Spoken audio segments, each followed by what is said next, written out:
Des chants, des danses, une visite de la Maniata, le village traditionnel, c'est l'étape obligatoire pour les touristes qui veulent découvrir les Maasai.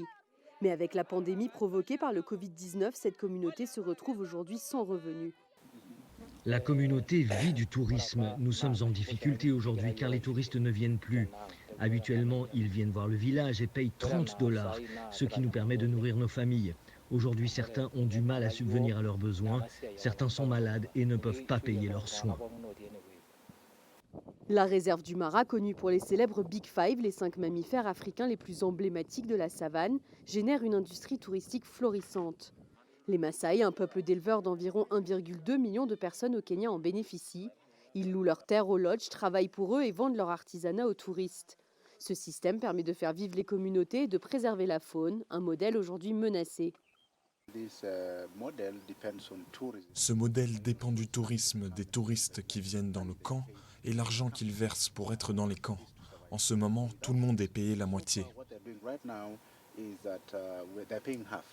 Habituellement, chaque propriétaire touche en moyenne 220 $ par mois, bien plus qu'un salaire minimum dans cette partie du pays. À Talek, petit village juste à l'entrée de la réserve du Mara, les rues sont vides.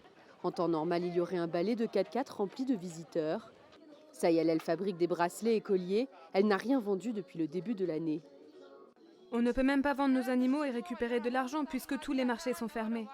Avant le virus, à la même époque, je fabriquais plein de bijoux et je gagnais beaucoup d'argent.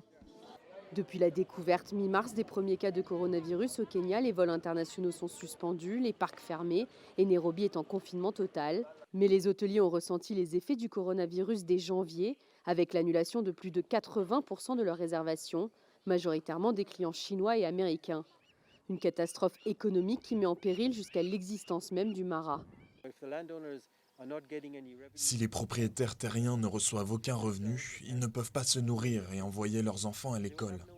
Ils n'auront pas d'autre choix que d'envisager d'autres moyens d'utiliser la terre en la clôturant ou en la vendant. Autant d'alternatives qui ne s'accommodent pas avec la faune, les éléphants et les félins.